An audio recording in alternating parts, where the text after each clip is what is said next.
బంగారం, బ్యాంకులు, ఇతర ప్రైవేటు సంస్థల్లో ఉన్న విడిపించి కొనబడను. కొమ్మూరి గోల్డ్, ఆంధ్ర మరియు తెలంగాణ.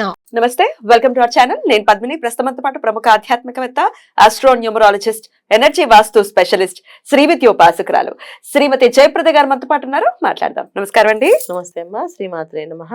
జయప్రద గారు నక్షత్రాల గురించి చెప్తూ ఉన్నారు. నక్షత్రాలు అంటే ఆ నక్షత్ర జాతకులు ఎలా ఉంటారు అనేది చెప్తూ ఉన్నారు. అది ప్రత్యేకంగా ఆడవాళ్ళు. ఎందుకంటే డెఫినెట్ గా ఒక నక్షత్రంలో పుట్టిన వాళ్ళు ఆడవాళ్ళు అయితే ఒక తీరుగా, మగవాళ్ళు అయితే ఒక తీరుగా ఉంటారు అనేది ఇప్పుడు అర్థమవుతున్నటువంటి విషయం. అట్లా డిఫరెన్సెస్ ఖచ్చితంగా ఉంటాయి. అలాగే పాదాల వారీగా కూడా ఖచ్చితంగా వేరియేషన్స్ ఉంటాయి. కొన్ని నక్షత్రాలు ఒక పాదం ఒక రాశిలో ఉంటే 3 పాదాలు ఇంకో రాశిలో ఉండటం, ఇట్లాంటివి కూడా ఉంటాయి. ఇవి కూడా ఇంపాక్ట్ చూపిస్తాయి అనేది చాలా వివరంగా చెప్తూ ఉన్నారు. సో యా, ఎందుకంటే ఇవాళ రోజున మనకు తెలుసుకోవడం అనేది ఒక అవసరం ఉంది. అందుకని నక్షత్రం అనగానే ఈ నక్షత్రం వాళ్ళని వివాహం చేసుకోకూడదు, ఈ నక్షత్రం వాళ్ళని చేసుకోవచ్చు అని అపోహలు ఉన్నాయి కదా. ఈ అపోహలకి మనం కాదు, ఇవి ఈ నక్షత్రం వాళ్ళ లక్షణాలు ఎలా ఉంటాయి కనుక ఆలోచించి చేసుకోవచ్చు. ఇప్పుడు కొంతమంది వాళ్ళకి అమ్మాయి కొంచెం స్పీడ్గా ఉండాలి, ఉద్యోగం చేయాలి, బయట ఇంట్లో పని చూసుకోవాలనుకునే వాళ్ళకి ఆ నక్షత్రాలు చూసుకుంటే సరిపోతుంది కదా. కొంతమందికి ఇంట్లోనే ఉండాలి, బయటికి వెళ్ళకూడదు. అలా నక్షత్రాలు రీచ్ చేసుకుంటే చక్కగా వాళ్ళ ఇంట్లోనే ఉంటారు. వాళ్ళు గొడవలు ఉండవు కదా. ఈ దానికోసం ఇప్పుడున్న సిచ్యువేషన్స్ కోసం మనం ఇది అనాలిసిస్ చేయాల్సి వచ్చింది. అంటే ఇది నాకు చాలా ఇంట్రెస్ట్ అన్నమాట. డెఫినెట్లీ ఇష్టం మీద ఆడవాళ్ళని మగవాళ్ళని కలిపి ఒకటే మాట మీద ఒక నక్షత్రం ఇలా ఉంటారని అని వేసేస్తే అదొక అభాండం కింద పడింది కదా అని చెప్పి రీసెర్చ్ చేస్తూ ఉన్నారు కదా. రీసెర్చ్ చేయాలి. ఎన్నేళ్ల నుంచి రీసెర్చ్ చేస్తూ ఉన్నారు? దాదాపు 20 ఏళ్ళు అవుతుంది. 20 years. అప్పటి నుంచి నేను ఇది చేస్తూనే ఉన్నా. వచ్చేటటువంటి జాతకాలని ఖచ్చితంగా జాతకాన్ని చూడటము, తర్వాత స్త్రీలతో ఎక్కువగా మాట్లాడటము. మీకు ఈ లక్షణాలు, నక్షత్రం కనుక ఈ లక్షణాలు ఉండాలండి అంటే ఈ లక్షణాల కంటే ఈ లక్షణాలు ఉన్నాయంటే ఎందుకు ఉన్నాయంటే అప్పుడు పాదాల వైజ్ తీసుకుని ఎందుకంటే ఈ పాదం ఉంది, ఈ లగ్నం కూడా ఉంది కనుక వీళ్ళు ఇలా ఉన్నారు అది. ఎందుకంటే కొన్ని నక్షత్రాలు దేవత నక్షత్రాలు, కొన్ని నక్షత్రాలు రాక్షస నక్షత్రాలు. ఈ నక్షత్రాలకి వేరియేషన్స్ చూసినప్పుడు మనకి నిజంగా ఆ లక్షణం కనిపిస్తారా వీళ్ళు అని అనుకోవడానికి లేదు. అలా దేవత నక్షత్రం దేవతలా వీళ్ళు అంటే అలాగా లేదు. అలాగా దేవత గణంతో పుట్టిన వాళ్ళు రాక్షసుల్లా బిహేవ్ చేస్తున్నారు అంటే టెక్స్ట్ బుక్ లో ఏది ఉందో అది ఫాలో చేయటమే కాదు, రియాలిటీలో వాళ్ళతో మాట్లాడి వాళ్ళని అర్థం చేసుకుని ఒక అనాలిసిస్ కి వచ్చి దాని తర్వాత చెప్పడం జరుగుతుంది. అందుకే యాక్యురేట్ గా చెప్తూ ఉన్నారు ఇలా ఇలా ఉంటారు అని. దానికి కనెక్ట్ అవుతున్నారు కూడా ప్రజలు చాలా. కొన్ని నక్షత్రాల గురించి ఆల్రెడీ మాట్లాడుకోవడం జరిగింది. ఇవాళ మరికొన్ని నక్షత్రాలని మనం ఒకసారి మీరు చెప్తే మేము వింటాము. మరి స్టార్ట్ చేద్దామా? తప్పకుండా. ఇక పూర్వ పాల్గుని, పుబ్బా నక్షత్రం అని కూడా పిలుస్తారు. ఈ పూర్వ పాల్గుని నక్షత్ర జాతకులు ఆడవాళ్ళు శుక్ర నక్షత్రం కదా, మరి ఎలా ఉంటారు, ఎటువంటి పరిహారాలు ఖచ్చితంగా వీళ్ళు చేసుకోవాల్సి ఉంటుంది ఒక్కసారి? తప్పకుండా. పుబ్బా నక్షత్రం ఆడవాళ్ళు చాలా చక్కగా సౌమ్యంగా మాట్లాడడము, కొంచెం సింహరాశిలో ఉంటారు కనుక కాస్త రఫ్ అండ్ టఫ్ గా అనిపిస్తుంది మనకి. కానీ అంత కాదు, కానీ ప్రతి పాయింట్ పిన్ టు పిన్ మాట్లాడాలన్నమాట వీళ్ళకి. సూపర్. ప్రతి విషయం ఆగరు. వీళ్ళు మాట్లాడడం మొదలు పెడితే ఎవరిని మాట్లాడలేరు. సో వాళ్ళు మాట్లాడకుండా ఉన్నంతసేపే మనం ఏదైనా మాట్లాడగలం. అలాంటి లక్షణాలు ఎక్కువ ఈ పుబ్బా నక్షత్రానికి. అయితే ఏంటంటే ఎడ్యుకేషన్ చాలా బాగుంటుంది, చదువు మాత్రం బ్రహ్మాండంగా చదువుతారు వీళ్ళు. అసలు ఆ చదువులు చదవడం ఏంటంటే అన్ని డిగ్రీస్ వీళ్ళకి ఉన్నట్టుగా అసలు ఎక్కడ ఉండవు, అన్ని డిగ్రీస్ చేసేస్తుంటారు. చేయడము, సంపాదించడం బాగా ఇంట్రెస్ట్. సో ప్యాషన్గా లైఫ్ని లీడ్ చేయాలని కోరిక. ఇది పుబ్బా నక్షత్రం వాళ్ళకి. ఎవరికో కానీ జనరల్గా నాకు అలా లేదు, నేను కాముగా ఇంట్లో ఉంటున్నాను అనేది మాత్రం చాలా తక్కువ. మనం అది చాలా ఒకరు ఇద్దరిని ముగ్గురు లెక్కేసుకోవచ్చు. కానీ ప్యాషనెట్ లైఫ్, ఆ లైఫ్ ఎలా ఉండాలి అంటే ఎవరిని ఏది అడగకూడదు.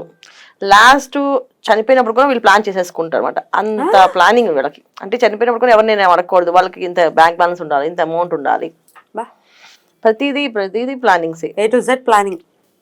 అంటే మనం ఒకరి దగ్గర చేసి అడగకూడదు. లాస్ట్ స్టేజ్ లో కూడా ఎట్టి పరిస్థితుల్లో పిల్లలు కూడా అడగకూడదు, మనం ఏదైనా ఇచ్చి వెళ్ళాలి అనే లక్షణం ఎక్కువగా. చాలా ఇండిపెండెంట్ గా ఉంటారు. ఇండిపెండెంట్ అనుకోవచ్చు.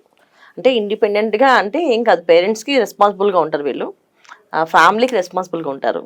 సో ఇండిపెండెంట్ నిర్ణయాలు ఏంటంటే ఒక నిర్ణయం ఏంటంటే ఎవరిని అడగకూడదు, ₹1 ఎవరిని అడగకుండా మనం బతకాలి అనేది అంత్యశక్తి. అంతేగాని ఇండిపెండెంట్గా వాదించడం ఉండదు. కానీ మాట్లాడితే మాత్రం వీళ్ళతో మాట్లాడాలంటే వీళ్ళకి ఏదైనా ఒక విషయం చెప్పాలి అంటే మాత్రం వాళ్ళు పిన్ టు పిన్ అడుగుతూనే ఉంటుంటారు. ఆన్సర్స్ చెప్పడం కూడా ఒక్కోసారి దొరకదు.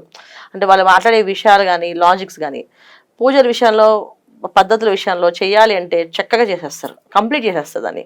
అది వీళ్ళ వల్ల అవ్వకపోతే ఎవరైనా చేస్తే మీరు చేస్తే సపోర్ట్ చేస్తా అని చెప్పి చెప్తారు. ఆ విధంగా కూడా వీళ్ళు బాగా చేస్తూ ఉంటారు. ఇంకోటి ఏంటంటే పూజ వీళ్ళు అంతసేపు కూర్చొని చేయరు, ఎక్కువసేపు కూర్చొని గంటల గంటలు చేయడం ఉండదు. ఏం చేయాలో అది చేసేసి చేస్తారు. రెస్పాన్సిబుల్ పర్సన్స్ అనొచ్చు వీళ్ళని. ఒక ఉద్యోగం వీళ్ళకి అప్పు చెప్తే ఆ దాంట్లో అసలు ఎంత గుర్తింపు తెచ్చుకోవాలో అంత గుర్తింపు తెచ్చుకుంటారు. ఆ ఆఫీస్కి వీళ్ళు చాలా అవసరం అనిపించేట్టు చేస్తారు. అది సో అంతే కాస్తంత వీళ్ళు ఇండిపెండెంట్ గానీ వీళ్ళ మీద డిపెండ్ అయ్యేలాగా పరిస్థితులు క్రియేట్ చేయగలుగుతారు. చాలా Right. చాలా అనమాట. అంటే వీళ్ళకి అప్పు చెప్పామంటే ఇంక మన ఆ పని కూర్చోవాలి. మళ్ళీ వీళ్ళు వెళ్ళిపోమన్నాము అంటే వీళ్ళు బాధ కూడా వాళ్ళకి కర్స్ లో తగులుతుంది. ఖచ్చితంగా బాధపడతారు వీళ్ళు. అసలు ఇంత సేవ్ చేసి సర్వీస్ చేసి ఈ చేతులు లిఫ్ట్ చేసి ఆఫీస్ మన ఇలా అంటారు వీళ్ళు అని చెప్పేసి అనే బాధ వాళ్ళకి ఖచ్చితంగా ఉంటుంది. అది కూడా డెఫినెట్ గా కాస్తంత ఇబ్బంది. అంటే వీళ్ళకి ఏదో తట్టుకోలేము అనేసి ఆ కోపం వస్తే కూడా తట్టుకోలేము అనమాట. తట్టుకోలేక వాళ్ళు చాలా బాధపడుతూ మాట్లాడేస్తుంటారు. ఆ మాటలు కాస్త శాపాల్లో తగులుతుంటాయి అవతల వాళ్ళకి. సిన్సియర్ వర్క్ చేసినప్పుడు ఎవరన్నా అంతే కదా నాన్న, వాడుకుని వదిలేదు అంటే. సో వీళ్ళు జనరల్ గా వీళ్ళు ఎవరి దగ్గరకి అంత ఈజీగా లొంగరు అండి. వీళ్ళ మీద మనకి అసలు అపనమ్మకం అనేది ఉండదు. ఎందుకంటే వాళ్ళు ఎవరిని నమ్మరు, ఎవరిని నమ్మి మోసపడాలు మేము మోసమయ్యండి అని అనుకోవడం ఉండదు. చేయాలనుకుంది ఏం చేయాలో క్లారిటీ తెలుసుకొని అది చేసేస్తారు. అది ఏ రెమెడీ అయినా చేస్తారు. అంత నమ్మకం మనుషులు ఈ పుబ్బ నక్షత్రం వాళ్ళు. బ్యూటిఫుల్. మరి వీళ్ళు ఏమైనా పరిహారాలు చేసుకోవాల్సిన అవసరం ఉందంటారా? తప్పకుండా చేసుకోవాలి. ఎందుకంటే వీళ్ళకున్న ఒక మైనస్ పాయింట్ ఏంటంటే వీళ్ళు ఎప్పుడు మేము అందరి కోసం బతుకుతున్నాం అనే ఆలోచనలో వాళ్ళు బతుకుతూ ఉంటారు. కానీ మా కోసం మేము కూడా ప్లాన్ చేసుకుంటారు. కానీ వీళ్ళ మీద అంత ప్రేమ కుటుంబ సభ్యులు చూపించడం తక్కువ.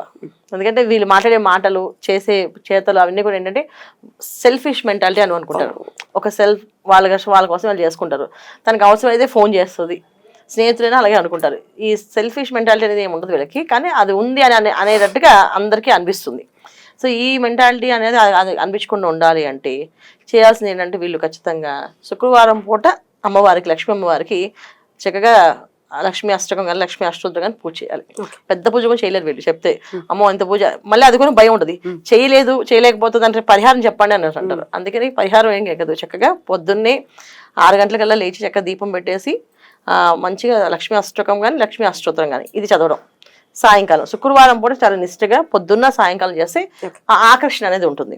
ఆ సెల్ఫిష్ అనేది కాకుండా వీళ్ళు మంచి వాళ్ళు అని చెప్పేసి అనేది ఉంటుంది. అంటే వీళ్ళు యాక్చువల్లీ మంచి వాళ్ళే. కాకపోతే ఏంటంటే ఇక నెక్స్ట్ వీడియోలో ఉత్తర పాల్గొని నక్షత్రం గురించి తెలుసుకుందాం. థ్యాంక్ యూ అండి. నమస్తే. నమస్తే అమ్మ. శ్రీమాత్రే నమః.